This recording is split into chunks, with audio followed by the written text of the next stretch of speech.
Hey guys, this is Richard at Big Number One, and today I'm going to be showing you this awesome 2021 BMW R18. All new for 2021.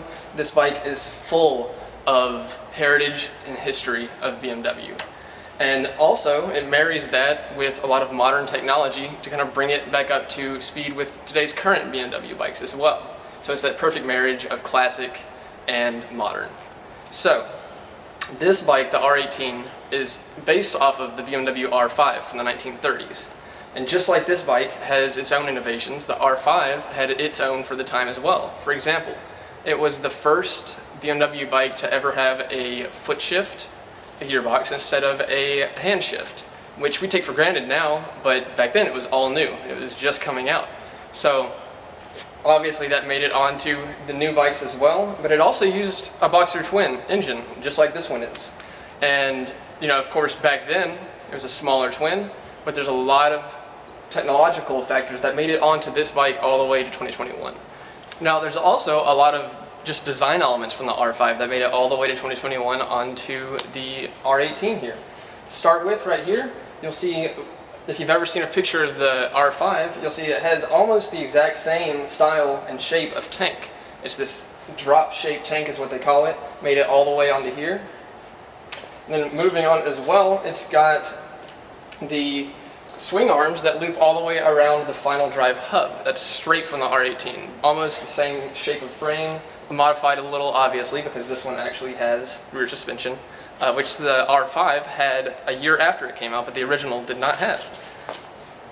And then of course there were both these boxer engines, as I mentioned. Now this is actually the biggest boxer twin engine that BMW has ever produced.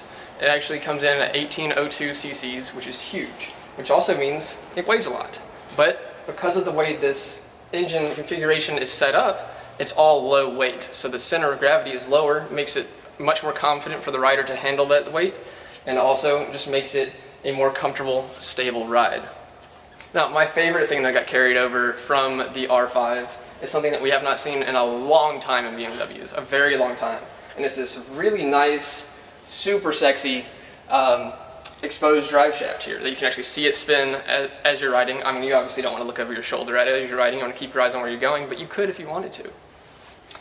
Alright, so one of the things that this boxer engine, especially from BMW, has always been lauded for is that it sticks out so far that it's easy to cool.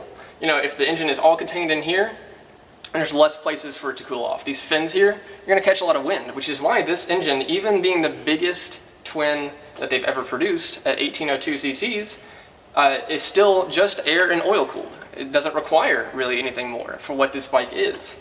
And then as well, as a kind of a consequence of that, you're not going to find the forward foot position pegs that you're normally going to find on most cruisers because you've got the engine in the way. So you've got kind of a mid position here, but BMW actually doesn't see this as a drawback at all, and really neither do I, because you fit on it just as comfortably as you would with your feet up here.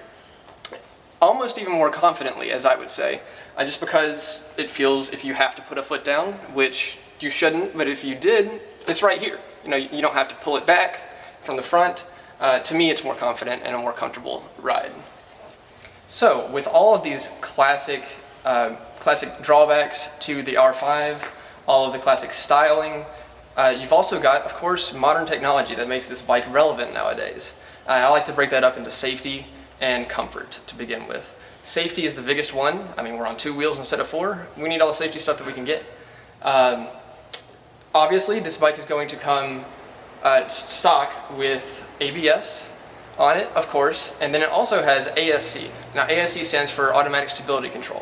What that does is it takes input from the road conditions, and is able to adjust the torque at the crank to really adjust the power being put down to the road to the optimal settings, which not only makes you safer as far as slippage, it also just improves power delivery from the crank to the tire to the road, just because you're going to have more traction. And that is automatic stability control, but it also marries into the ride modes, which is kind of a blend of comfort and safety in my eyes. Now, in this bike, you have 3 ride modes. You have rain, rock, and roll. We got a little creative with those titles on this bike, but it's a creative bike. It's a work of art. I don't see why they shouldn't do that. Now, of course, rain mode is going to be your smoothest input, and of course it's going to work in tandem with the ASC and the ABS, and it's going to adjust where those intervene. So rain mode, it's going to be the softest input, it's going to be smoothest, it's going to be kind of for those slippery surfaces. And then your rock mode is kind of akin to a sport mode. It's going to be the most dynamic, most powerful mode. It's going to make the most use out of the 91 horsepower and 116 foot-pound of torque in this engine. And now the roll mode is kind of what you would call your road mode. It's going to be your general cruising mode. It's going to be where you're at home most of the time if you're not riding super aggressively or riding in the rain or in bad road conditions, stuff like that. So I like the way that they named them, and it kind of blends in with comfort and safety.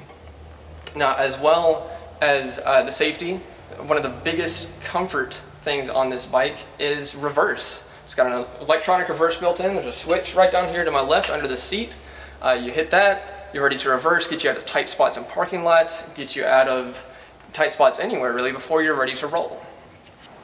Now, another safety feature on this bike is the adaptive headlight, which is going to adjust the beam up to 25 degrees in the direction that you're turning in the corners. Now, what that means is you're going to be able to see objects in the road in the way you're turning instead of just where the bars are pointing, which makes you a whole lot more safer, and you'll be able to see any objects in the road or even cars, people, what have you. It's just a no-brainer to me. And then as well as an option on this bike, and it is on this model, is the hill start control. And what that is you're going to pull your brake lever sharply, and it's going to activate when you're on an incline. It's going to hold you there until you're ready to move again. Say you're in traffic, what have you, stoplight, and then as soon as you're ready to get rolling, you just engage the clutch and give it some gas. It knows you're about to move again, and it takes it off. It tells the ABS module to release that brake, and you're ready to roll again. Now, there's a lot of things on this bike, including more than I've talked about, but I like to think I've hit my favorites and the ones that stick out to me the most.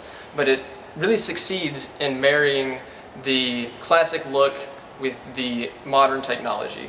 And even on the cockpit here, you can see it's just a clean bike. It looks aggressive, but it also just looks beautiful. They've managed to wire all of these wires inside of the bars here to keep that classic look, and that way you have your technology without having to rub it in your face. You still got it all clear, and it's just you, the bike, and the road for a pure experience. Well guys, this has been Richard at Big Number One. I hope this was informative, and I would love to see you come in and take a look at this BMW R18 soon.